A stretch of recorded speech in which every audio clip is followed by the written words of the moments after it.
Thinking more of his prize than of his target, a better human is drained of power by the need to win. Thinking of nothing, you can let go. When you train hard, do your best, and strike the mark, pride comes all by itself. Faster than a speeding bullet.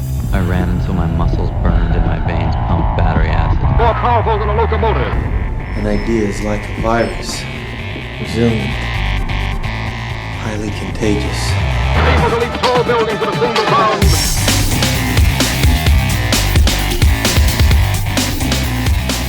All right, ladies and gentlemen, welcome to the Better Humanology Podcast. My name is Jared Moon, and with me, as always, is Talon Schwam. What's up, Talon? Hello, Jared. How's it going? It's going well. Good. I want to let you know something because I know you don't check as frequently as I do, but I was just like, I had to keep checking over and over. Guess what? No. Guess what? Did it happen? We hit 100. 100? 100 5-star reviews in iTunes.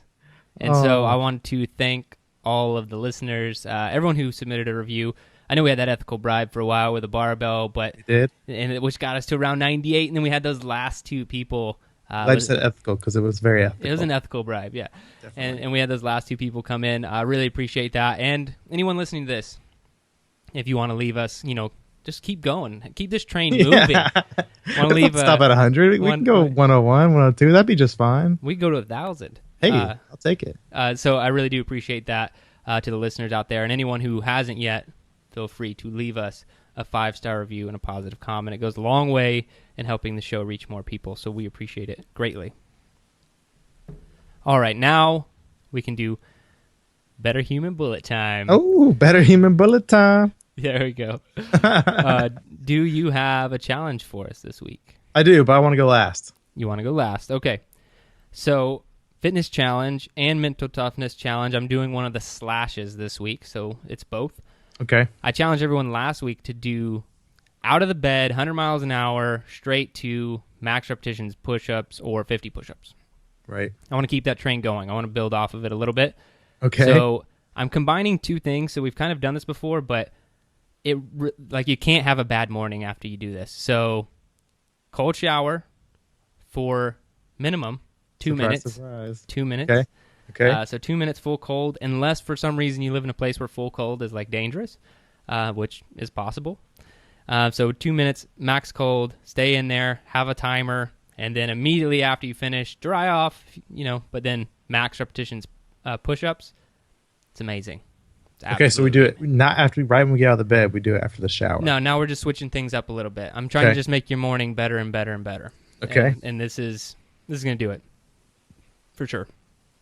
All right. Then book recommendation is the book Essentialism by Greg, I think you pronounce it McKeown? McKeown? Did I just accidentally meow saying his name?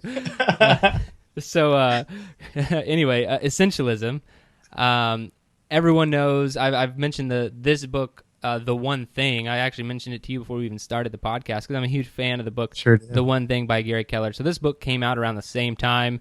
It's called Essentialism, and I don't think that I've recommended it before. But funny story is I'm actually in the process of reading The One Thing again right now. I try to read it at the beginning of every single year. So if you haven't read The One Thing, go ahead and read it. Essentialism is another good one. I just don't think it's as good as The One Thing, but they both focus on the same topic, which is doing the essential, doing the one thing, cutting out the unimportant. So either one of those books, go check out. Really good stuff. And lastly, building sleep habits this month, in the month of January. We've discussed this over the last few weeks, but really simple.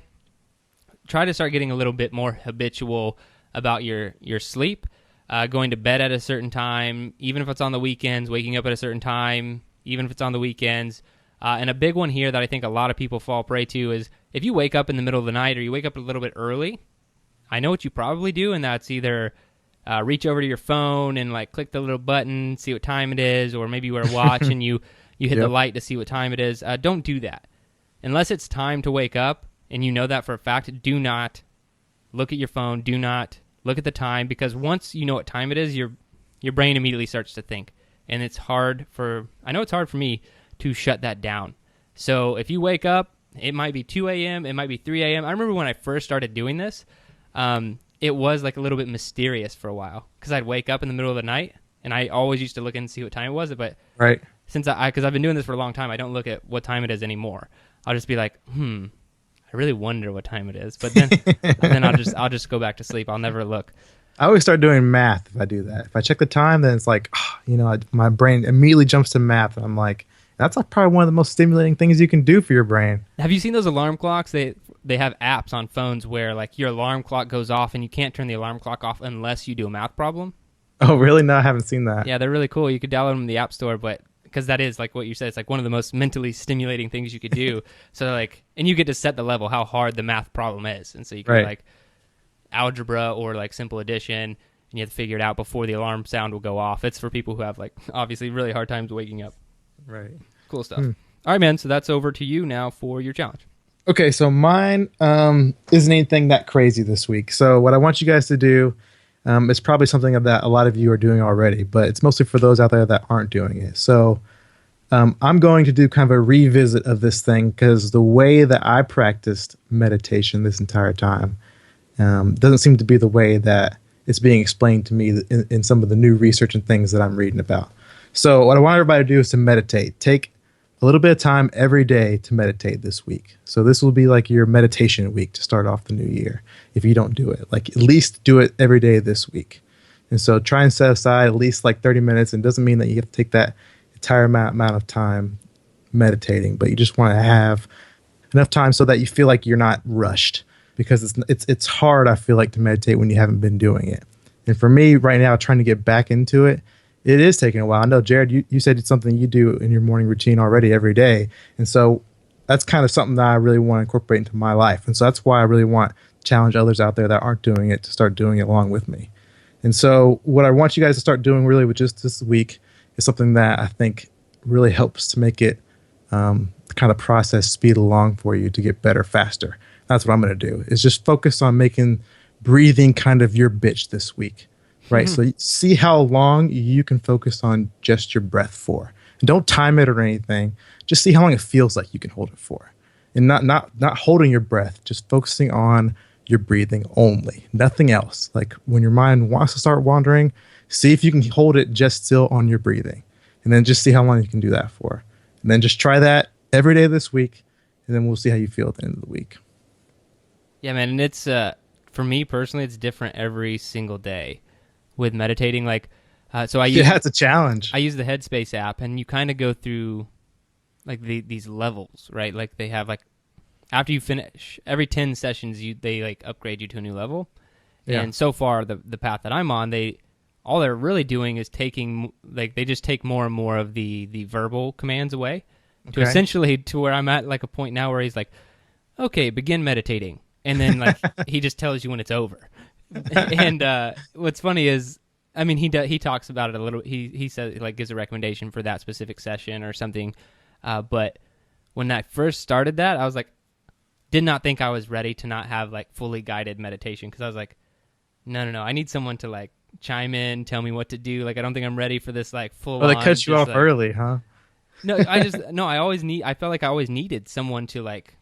Yeah, keep like, it going. Hey, come back, focus on the breath, like come back, and because my mind would always start to wander. So and some days it's like really easy for me to like just focus, or not focus, kind of.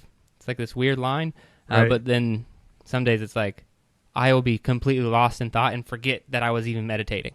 So it's really hard. Like I only bring that up because I've been doing it for a while now, and I just don't want anyone to get discouraged if they feel like they can't do it. Like I know there's no perfect session. Like it hasn't happened. I haven't finished a meditation session where I'm like, nailed it, got it. Like that was the perfect meditation, session right there. So for sure. All right. Well, I'm going to answer some quick questions before we get into tonight's topic, because I threw it out to some of the EO3 community in a private Facebook group. I said, ask a question, I'll answer it. And so I'm going to answer these real fast. Might help out some other people too. And they're all training related. So I'm gonna rip through them pretty fast, and then we'll get into tonight's topic.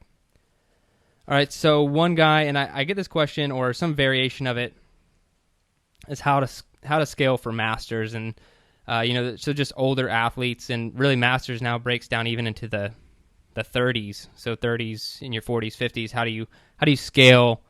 Basically, if you're not a young in your prime athlete, I don't want to say if you're an old athlete, just if you're not in your your peak years of the young 20s, really. Right. And there is so much variation here. I can't say like, oh, well, if there's a workout, you should do it 70% as written. You really have to learn how to listen to your body.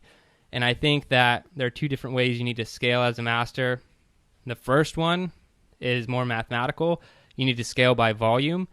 So if you see a high volume program, then you should already know that you can throttle back on that volume, and you're going to be okay. And so just if you see these crazy metcons in it or whatever, I would just cut out rounds. I wouldn't, like, the weight is, they're ridiculously strong masters athletes. There are masters athletes who aren't as much or who aren't as strong. So I don't say like you need to scale the weight down. I just say you scale the volume. So either go down in rounds or go down in reps. So if it was like a 21-15-9, don't be afraid to hit like a 18, 15-9 or something like that. Just cutting out some of that excessive volume in the top end.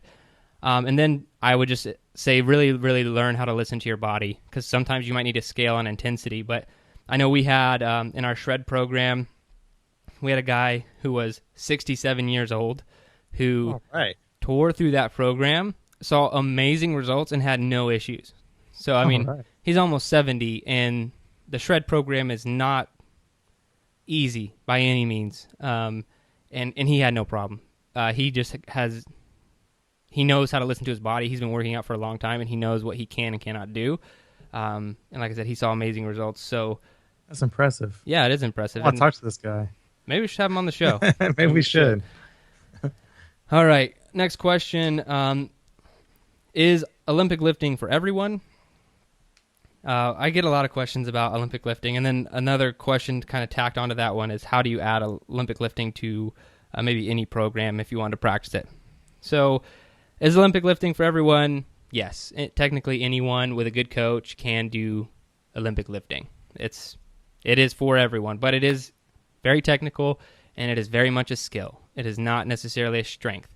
I don't know if I've told the story on the podcast, but I found out early on how much of a skill Olympic lifting was when I walked into a CrossFit gym, and there was this guy who was like, I don't even remember. He's like 130 pounds, 150 pounds. He's like this really small guy.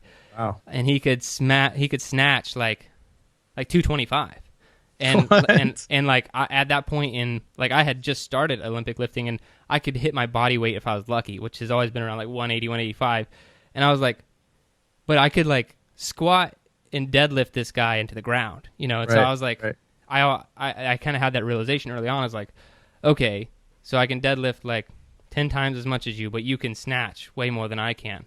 So it's very much a skilled movement, and people need to realize that it is a skill. It takes a lot of practice. There's a lot of technique. There's a lot of technical aspects to every facet of the lift, so it takes a lot of practice. And I focus more on strength and then treat that as a skill. I think you can build up your strength, and then as long as you have that skill, it will correlate and transfer. And so how I do that, kind of jumping to the other part of that question, how do you add it to any program? I like to do that with every minute on the minute lifting at lighter loads with Olympic lifting. So, and you can add it to any program because you could just do a 5-minute EMOM, 7-minute EMOM, 10-minute EMOM. And in all honesty, I wouldn't go above a 10-minute EMOM. And you're doing like 2, 3, 4 reps every minute on the minute. And that way you keep the volume low and you keep that skill practice going. It's an EMOM. Every minute on the minute. EMOM, yeah. Okay. I love having you here, man. It's just when we get into the dirty of training, it's just always awesome. All right, so active versus static recovery. Which one should you do? Absolutely and always, you should do active recovery. And so basically the question is, so should you just like, after you're done, should you keep moving? Like, should you have some sort of active recovery? Like, say you just finished something, here, maybe if I put it in talent terms, it would be the easiest way to explain it. So if you were to just do like, you just sprinted your ass off, right? Right. Should you just lay on the ground afterwards? Or should you like kind of do a light jog until your body regulates itself and gets back to normal? Like, Probably a light jog. Yeah, a light jog, right? But there are actually a lot of studies on this. I don't say that for no reason. One study specifically, they tested athletes. They were testing anaerobic power, so like these power type movements and metcons that a lot of athletes who would do this, would do, like Olympic lifting or a CrossFit workout or anything like that. And they did active recovery, which was basically what they had pegged at 32% of their max recovery. And long story short, they had better performance all across the board. They had better recovery, lower blood lactate levels, and then more power in subsequent workouts. So active recovery, not just from it's going to make you feel better and be less sore, but also you're going to be more powerful and be able to take on more workouts better, even though it seems counterintuitive to do more work for you to be more powerful. But yes, always active recovery. All right, and then warm up. Someone asked, how much should you warm up? How much do you warm up for a workout? Do you warm up at all? It depends on the workout. And nowadays, yeah, not very much. Crack your knuckles? If it's a basketball workout, then I'm probably gonna shoot around a little bit. And that's what the reason I asked you is because I really feel like it depends on the type of activity you're doing. Yeah. Like if you're gonna go do, like say you were gonna play a game of basketball, I mean you don't need to be that warm to just hop into a game, because warm up's almost built into that type of activity, because it's not like a straight sprint. Like if you just start shooting around a little bit, then you can almost throttle your body in basketball, right? To like, okay, yeah, I'm gonna give it 70%, the first 5 minutes of us starting, and then I'll really get into it as we go. That's true. And I feel like that's true of a lot of workouts or fitness types. But I'd say if it's high intensity, short duration, then you're going to need a longer warm up. Make sure that you're thoroughly warmed up. And if it's low intensity, long duration, then you can do a short warm up like we just discussed you doing in basketball. All right, last question. Pull-ups. How do you get more pull-ups? We kind of covered this in another episode. And pull-ups. Yeah, you do pull-ups. Yeah, do more pull-ups. But I would say really is, if you really just can't get them, don't try any of the tips or tricks that you see on the interwebs of like throwing a band in here or doing all this other stuff. Like Tal and I talked about this in depth, and it was the last time we answered questions. We talked about pull-ups for a significant amount of time. Yeah. Is you might want to try some like bodybuilding style training, just to actually build some muscle, build up your upper back, your biceps, and you'll be fine on doing pull-ups. But that's the ultimate answer, is build muscle to be able to do more pull-ups. Don't worry so much about easing into them or whatever. All right. Got them all answered. All right. Which leads us to tonight. Yes. We have a hot topic tonight. It's a banger. I do want to kick off the entire episode with an email I got from a listener. Need some music in the background of this. Mm-hmm. So I will not read the name or anything. I'm just going to read a portion of the email where everyone can, because this is our topic tonight, really. So he said, I've struggled over the years with body image. I was never happy with the way I looked and the way I felt, so I started working out. I tried all kinds of different programs and eating styles, but was never truly happy with how I looked. This was all through my 20s. In my 30s, those feelings got worse. I decided to do something that to this day I am not proud of. I began taking steroids. I took oral steroids and eventually started using injections. I started liking the way I looked, so I took more, but I had no clue what I was doing. I never cycled off properly and now suffer the consequences of that. I haven't taken steroids in 5 years, but the consequences are I have almost completely shut down my natural testosterone production, and now I'm monitored by a doctor and given testosterone injections just to have a normal level. And I'll end it right there, because that's kind of what we're talking about tonight. maybe just steroids in general, how all of this stuff kind of fits into the health and fitness industry, and then worrying about how you look, right? Yeah. Man, I'll tell you, I had a lot of plans and ideas, I think, in kind of ways I felt about it for things I wanted to say on the show until I heard that story. Why is that? Because in the small amount of research I'd done and the stuff I know about steroids, it's just like, to me, it doesn't sound like the negatives could ever have been as bad as what I'd heard that story. I'd heard that, people might have small, minor issues that weren't near as big as kind of the myths out there, but I had no idea that things like this were possible. Yeah, and I think it's something that people don't really talk about, and I'm happy to freely go back through some of my history. So I started off working out in the very much 100% vanity-based reasons. Like, I didn't care how strong I was. Right. I only cared that I was small, scrawny. I wanted to get bigger, build muscles. And that was it. That was all I cared about when I first started. And to be honest, I've been closer to steroids than probably most people. It's just, I think it's something that the more closer to just being around them, or closer to I'd say like having access to them, like very easily, multiple times. Especially early on, I could have taken steroids at any point, and was close to and contemplating it multiple times, and not for. What's funny is once I got into the performance side of fitness, how much can I lift, how fast can I run, really pushing yourself. That once I got into that side of things, I don't have any friends who do steroids. I don't think about it. I never, would ever think about steroid usage at this point, and haven't ever since I switched. I mean, since I have been like more performance style training, which has been like, almost 10 years now. I haven't even really. You mean lesser than as strength? You're saying? No. Like, I still very focused on strength to this day. Okay. Like, I want to be stronger. Like, the only reason I ever thought about taking steroids back in the day was during my younger years, like teenage years, maybe up until 20, but really not even then. Because really, once I was in college and was doing the Air Force thing, I didn't contemplate taking any sort of illegal substance whatsoever, because it would have killed my dreams of becoming a fighter pilot. Like, I would not let anything touch that dream. So that kind of disappeared. But like I said, when I was early on into fitness, especially high school, I didn't care about being healthy. I only cared about being bigger. And so I didn't even care. I see. Okay. I didn't even care about steroids being able to make me stronger. I only cared that steroids could make me bigger, and that was it. So I really think it's a dangerous game. Like, there's this entire dark side to fitness, is this body image, how we look, and how far are you willing to go to achieve your desired physique.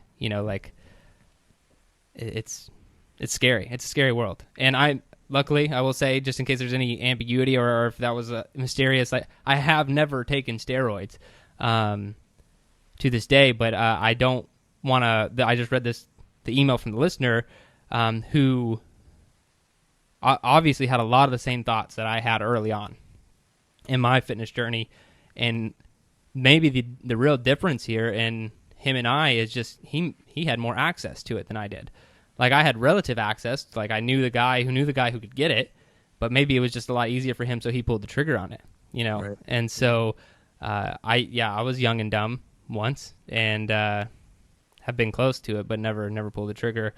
But it's scary stuff. Wow. So it sounds like you're at least really, really close to it one time. But yeah. So for me, I think I'm sure you remember the first time I ever had really thought about it was really in college when I was lifting with you. When we were like, I don't know how long it was ever for. I probably could never keep up near as long as you're, as you work out or anything like that. So I think I had just started like working out with you, and like I'd been like, you know what, I'm starting to see a little bit of muscle here, like for the first time in my life. Because I've always been like kind of a lean basketball player kind of guy, kind of lanky, and I don't know. And so I started lifting a little bit. I started seeing some some small amount of muscle put on me, and I was like, you know what, this feels pretty good.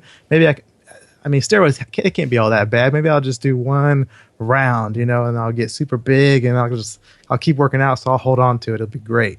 And I had no idea about any of the negative effects. I had just heard that one, myth that everybody hears is that like, oh, it'll mess down with your man parts, make like you'll have like less ability to have kids maybe or something like that. And so I was like, well, I'm not worried about kids right now. Big muscles would be nice right now. I'm in college, it would be great. And so that was my mindset at the time. And I had no idea, like little did I know all the negative things that could happen. But absolutely, I never had access. I never had, anybody that could have, given it to me, or I really never had that much of a will. I think I just kind of had joked about it because I really was looking kind of for that next level, right? I was looking for that next thing I could get to. Well, that's what I think is funny is, like I said, I'd probably been working out only 1 or 2 years when I started thinking about it, and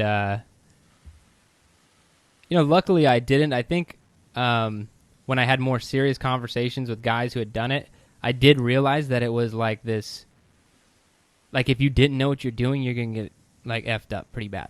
Like they're talking about like the pre-cycle, the cycle, the post-cycle therapy, and like all this crap you have to do. And like basically if you mess any of it up, you're really going to, like we just read in that email, you can really jack with your hormones and all this other stuff. And right. Luckily I had some level of maturity to hear those stuff. Luckily I had like those guys who had done it and like kind of a warning, but like also like, well, if you want to do it, you can do it. But like, you got to know all this stuff. Luckily I had access to those guys, and it just more or less scared the shit out of me to where I was like, yeah, I'm not going to even mess with that. Like, and the more like, you think about it, like, is it worth it for just muscle? Like, at this point in my life, like, I think it's absolutely ridiculous because, like, you just, like, I understand more that an athlete wants to get better, so that they're taking steroids. Like, I conceptually understand that better. I'm like, okay, right. You're at the top of your game. You want to take it to the next level. I'm not saying I condone it, but I understand where their mind's at. Going back to, I just want to look a certain way, man, I just want to go back and punch myself in the face for even having those thoughts. I think you just want to put on a little more muscle mass, so you're going to do something that could affect the rest of your life. It's kind of crazy. And I bring this up because I wanted to talk about the bigger topic of where is the dark side of health and fitness, and where that can really go, because I feel like, unfortunately, that's a large side of things. We're talking about steroids, but this could be almost anything. If you want to like get on your soapbox and be like, oh, I would never think about taking steroids. I can't even believe you guys are mentioning it. Well, what are you willing to do to look a certain way? Are you willing to go get those diet pills that are absolutely awful for you? Are you willing to starve yourself? Are you willing to, get overly committed and start training 6 hours a day to look a certain way? Like, they're all different sorts of versions of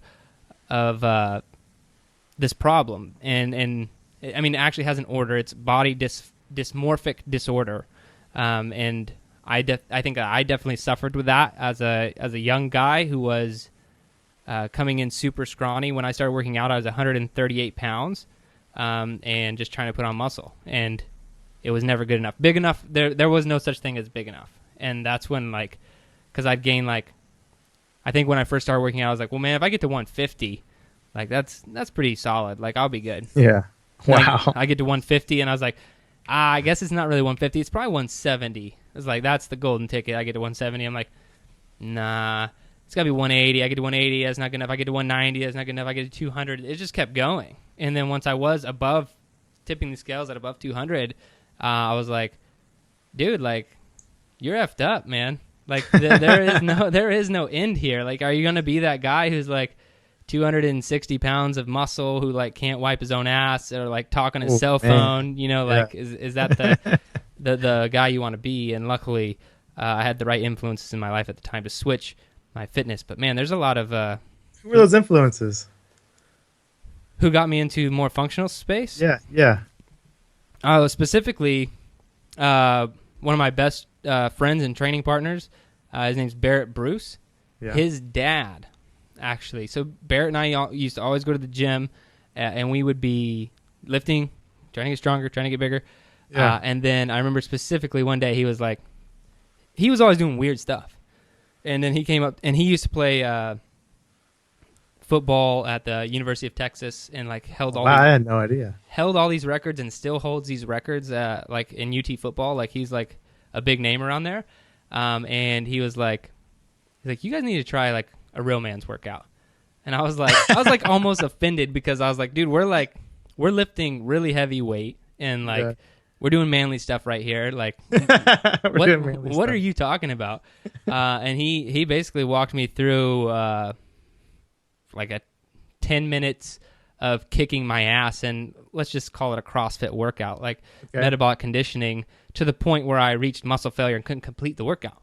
And was like... So the first time that ever happened to you? Yeah, or? First time it ever happened. And I was like, that absolutely kicked my ass, and I hadn't met that match in the gym yet. And so I was like, that's when the transition happened to being okay, bodybuilding, this there's almost a mental disorder with bodybuilding. I'm not saying if you pursue bodybuilding you are unstable, but I have worked out with a lot of those guys. I'm not accusing. I'm saying I've been there. I know a lot of those guys. Have worked out with a lot of them for several years.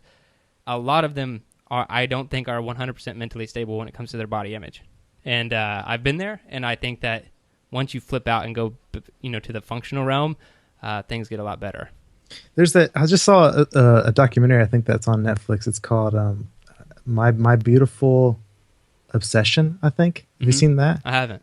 Oh, it's about this guy that I haven't watched the entire thing. I just saw the preview, and it's this guy that he's a huge bodybuilder, and that's what he's into. But I think the title is really fitting, because I think to get to that level, it has to be an obsession. So I think what you're talking about makes a lot of sense, because it probably over time really does affect you more and more, because your obsession becomes your body, and so that's all you're focused on, and then it never becomes big enough or tight enough or whatever it is. Really, it's terrifying, dude. And for me, but I don't think body image is a new thing. I think if we look at the Greek and Roman statues and all that, I mean, to me, in my opinion, I don't know. I can't believe that those people were as huge superhero jacked, built and jacked like those statues show. I mean, maybe a few people were, but I don't know that every single Greek hero was, a huge jacked wrestler. But I'm sure that's how they wanted to portray themselves. It's I 100% agree with you, because let's just take a look at fitness in general. If you pursue bodybuilding heavily and for many years, you're going to get really, really big. Your muscles are going to be very defined, but they're not as useful as functional muscle. You're not as strong as a power lifter. You're not as strong as an Olympic lifter. Just that's factual. There are some bodybuilders who are pretty strong, but for the most part, so you look good, but you're huge. Those guys are huge, right? And then you can look at, say, more athletic things, like a huge lineman or a huge some NFL player who's huge. They're not super jacked. They're just big, but they're strong as shit, right? So they're super strong, and that's athletic muscle. And then maybe look at an MMA fighter. Now that we're getting more into skill. These guys they have an engine. They could fight you all day, wrestle, which takes an incredible amount of strength and fitness. But a lot of them don't look that great, because they're not in the fitness space. They're not they work out, but they're way more skilled than they are fit. It's hard to describe. I guess they wouldn't hold a candle to a well-balanced test of fitness in different domains. They would just be really good at their area. And then you have people like the CrossFit Games competitors. That's what fitness looks like. And so most of those guys have amazing bodies. Most of those girls have amazing bodies. But they're at the pinnacle of fitness, just fitness. They don't have a lot of skills as far as an NFL player is concerned or an MMA fighter is concerned. But that, I'm mentioning all these extremes because if you want to look a certain way, then look at the furthest extreme of each of those categories. That's what's possible, and then you can kind of determine where you want to go from there, and know that you're not going to get to their level of perfection because it hasn't become your obsession, but maybe one of those is more attractive to you than the other. I just gotta ask you real quick, like, what? I mean, I don't know if you would know, but what other than like outside of CrossFit, some of those sports, a sport to actually work out. What major sport would you say is like the most functional, like strength kind of building for sports? Like what of like the major American sports out there would you say is like those? That's the biotype, that you're looking for, kind of for the most functional, really athlete out there. Is there one? I mean, I'd say a lot of track and field athletes, decathletes. Okay. Those guys typically, yeah. Okay. Because they do a lot of it's still kind of working short out, twitch, muscle fiber stuff. Yeah. So what are you saying? What's the question then? I don't know. We'll pick like one of the major sports. Like which one out of those? Oh, you're saying like who's the most jacked of the professional Well, sports? not necessarily jacked, but like functional kind of athlete. Like what you want, what you do. Like if I had to be an athlete in a professional sport and train the way they train. Right. Which one would train you the best for the kind of way that you want to be trained? It would be probably like disregarding the sport. Yeah. It'd probably be football. Yeah, football. Probably NFL. Yeah, because like it's most strength building. wide receiver, running back, quarterback type. Okay. Actually, quarterbacks are not jacked at all. So yeah, those build the most functional strength, but I don't think that they're useful in endurance at all. So if I could mix a football player with a professional soccer player, football and football, right, that would be a good athlete right there. Because awesome, I think that makes sense. I think to me the answer, but I think because I mean sorry, they're just saying like the fittest NFL player, like they do a 100-yard return, they're on oxygen. Like right after that, right? It's like right. You ran 100 yards, quick. dude. Like, they're not big endurance. Right. Gotcha. Like where maybe something like soccer, they'd be much more into endurance, or maybe basketball or something like that. I think a forward or I forget what position it said they run the half marathon every game, 13 miles. Forward in soccer. Yeah, it's crazy. Or the midfielder probably, but yeah. Anyway, it's insane. Well, this is perfect because it gets kind of the point that I want to make is kind of bring it back to steroids. Is none of those things that we talked about. Baseball would not be our answer. No way. Right. Yeah. Right. And this is really where steroids for me came into like my lexicon. Like I never really had any kind of connection to them or understanding of them at all as a kid. And so when I'd heard about this, I was never really a baseball fan growing up either. So when I heard about this, I was like, oh my gosh. Like, I mean, well, I guess I should backtrack a little bit because I did probably kind of get excited about baseball for the small amount of time where Mark McGwire was like, I'm going to break the all-time record, which hasn't been broken in like 60 years or something crazy. And so for me, I was like, oh, maybe baseball is cool. So I probably should, say that because I probably was getting onto the bandwagon a little bit until all this stuff came out for me. And so it kind of, I think, also brings to light that I think in a sport like baseball where athleticism necessarily isn't the key, where more skill is probably the key, hand-eye coordination and things like that.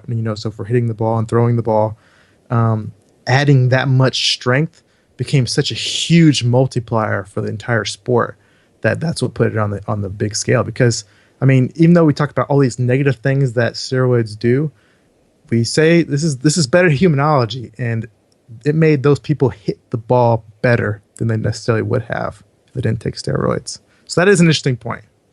Yeah, and I think, a big point on steroids in general, why most athletes actually use steroids has less to do with the strength aspect. I think that's a huge aspect in baseball, but it has much less to do with the strength and a lot more to do with the recovery. So steroids gives you this uncanny ability to recover. And so performance-enhancing drugs in like the CrossFit community, I'm not saying people are or aren't using it. I mean, if you think that no one is, then you're very naive. But an ability to recover quickly after long, grueling workouts, like what sport does that describe perfectly? It's like CrossFit, like that. Steroids would be perfect for that. And that's why most people do it in strongman. That's why they do it in powerlifting. That's why they do it in all the sports, is because of that insane recovery time. They can go through the most ridiculous workouts and then be recovered the next day and just ready to pile on more. So it makes you a much better human. But what does it actually do? For the most part, you're gambling with your ethics, with your health, all these other things that, in my opinion, don't outweigh that better human scale. That's like a physiological better with a whole lot of worse in other categories. So I think ultimately it doesn't make you a better human, but that's my 2 cents. So, you say ethics and things. I like. These are good topics to bring up. So, do you think it should be illegal? It should stay illegal? Yeah, and just given, like I said, when I was honestly contemplating steroids, it's probably like a 2-month time period in my entire life, Right. and I was, probably stupid, like 16, 17 years old. If they were just like legal for me, like say legal for an 18 or 21-year-old or something like that to just go purchase, I knew people of that age and would have easily been able to get them and use them. But knowing what I know about them, if you do it incorrectly, in like the email we read tonight, Right. you can really screw up the rest of your life. And so I absolutely think that they should be illegal. Ooh, I had this idea because of like everything that I had researched and read before this story, where I really wanted to say like, well, if your entire goal in life is to be able to hit home runs, if your entire goal in life is to be able to put as much weight as possible, is to be as strong as possible, and this was going to get you to your absolute happiest point in life, this is what your life was going to be defined on, then I would have said like, the negatives don't necessarily sound like they outweigh the risk of you reaching that goal. But after hearing this story, man, that really changes things for me, because I didn't realize that things like that were even possible. Well, honestly, you think about people don't get mad because Barry Bonds took steroids. Like you're not getting, if you found out Barry Bonds was doing cocaine, you're not that mad. Yeah, and Right. that stuff happens all the time. But people were ridiculously pissed off that someone took steroids, and the reason is because they cheated. It's against the rules. People have a much bigger problem with. I mean, taking cocaine is against the law, but when that's not something that everyone can relate to. Everyone can relate to having played a game, played it fairly, losing, winning. I feel like everyone can relate to that to some degree. And so when you have a cheater amongst you, it's like get out the pitchforks, right? Like let's execute this person. Everyone hates a cheater. And in the movie, I think it was Bigger, Stronger, Faster, which is a great movie on this topic. If you guys want like more information, they cover both sides very well, in my opinion. And it's on Netflix. But I think Joe Biden is in that movie. Yeah. And he talks about his entire point when he's bringing all that up is he's like, I played ball. Like, these are the guys who would have taken me out. Like, and it goes on and on. But to me, he gives this whole long speech, and the only thing I got out of it was, like, you're mad that someone else was bigger, faster, stronger than you. Like that, you're not mad about what they did. You're just mad that someone was better than you. I don't think that those are good reasons for people to not take steroids. I think if you set a game that has rules that say don't take steroids, then you're just breaking the rules. If there's a different baseball league where everyone's allowed to take steroids, let's see what happens. That'd be crazy. Yeah. Like that would be insane, right? I mean, honestly, for me, I think I took hydroxycut for a little while I was in college. I mean, So it's so I'm seeing ridiculous. the line, yeah, like Is what I'm saying is like everything that you can take. I mean, I took other, I'm sure, pre-workouts, and that were probably terrible for me, or vitamins that had negative side effects that were probably bad, and that probably if I took enough of them at the wrong time, like kidney failure or something, I don't know. I mean, I could probably hurt myself really bad. I'm sure this listener, his story is tragic and awful. And I'm not saying anybody to do steroids. I think it's a horrible thing, and I will never do them. But what I'm saying is, I don't see a problem even with them being banned in sports. I don't see a problem with them being illegal, honestly, because if that's someone wants to do, like, because that point I made earlier, if that's what they want to do with their body, then that's more like a human choice rather than, I think, a legal choice, which I still think it's a horrible thing to do to your body, to choose to do. But, like, I think some of these people, like some of these other things that you can take, there are awful things that you can do to your body, So, I mean, if we had a baseball league that, did have steroids legal, I think we'd probably see the most viewers. We'd probably see the most home runs. We'd probably see the most, all that kind of stuff. and So. the earliest death ages of professional athletes Probably. we've ever seen. Exactly right. So it'd be like gladiatorial stuff, wouldn't it Yeah, be like? it would get too crazy when you actually start going down that rabbit hole. If that would be cool. But back to your point, I had a guy who worked for me when I was active duty, reached near liver failure from taking too many over-the-counter supplements that were just completely. So he wanted to get bigger, stronger, faster, and made his own little cocktails of like every single supplement he could buy at GNC, and his eyes turned yellow, and boom, liver failure in the emergency room. No one really knew what he was doing except for him.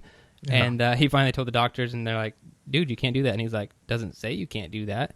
I mean, You got to use your brain a little bit, but I mean, that's a lot of that stuff's dangerous. Like, where do we draw the line? And where do we draw the line, really? And the reason I like to bring this stuff up is because I feel like I finally got rid of that body dysmorphia, like obsession with how I looked. I don't care about getting bigger. I don't care about my weight anymore. I really don't care about that much stuff. Like, I probably get more upset now if my deadlift dropped below a certain number than, I would about my biceps getting smaller or something like that. But I feel like I finally broke that mold, and I found a community in which it's okay to just focus on health and performance. Let's have a good diet. Let's focus on micronutrients and macronutrients and healthy plans and all this stuff. And that was when I first broke into this functional space. That's how I felt. I'm not feeling that way as much anymore. I feel like that evil side of health and fitness is chasing the functional space.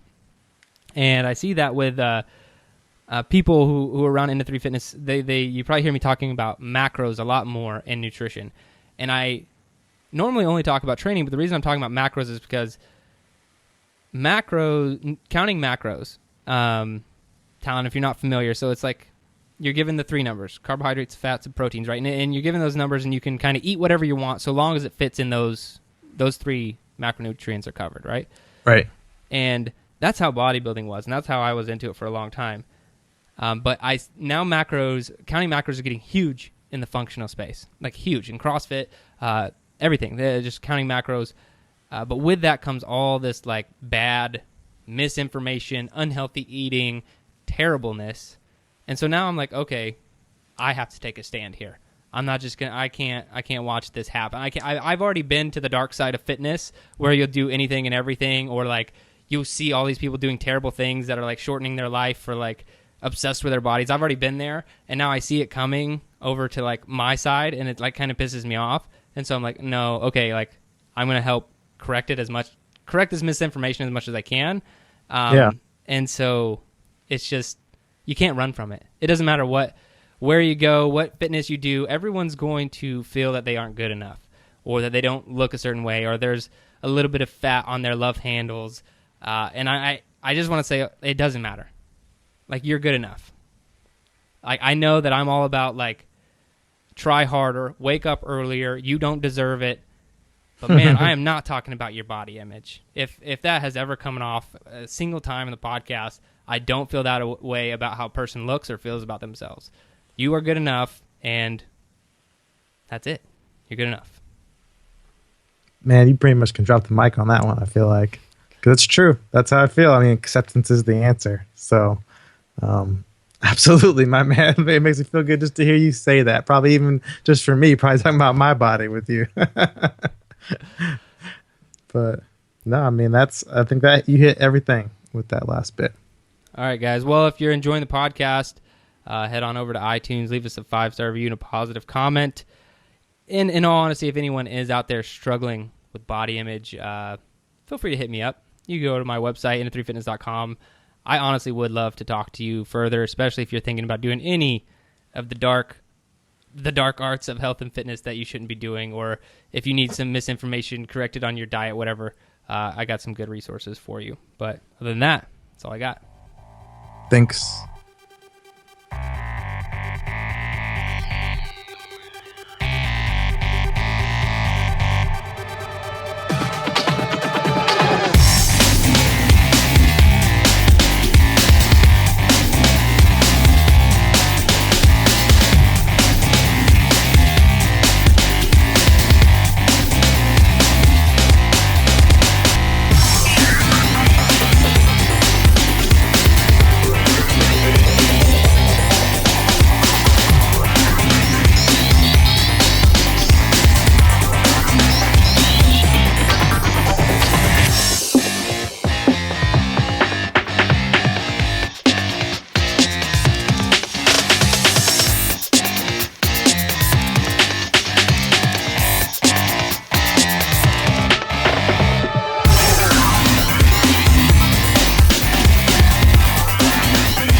your best.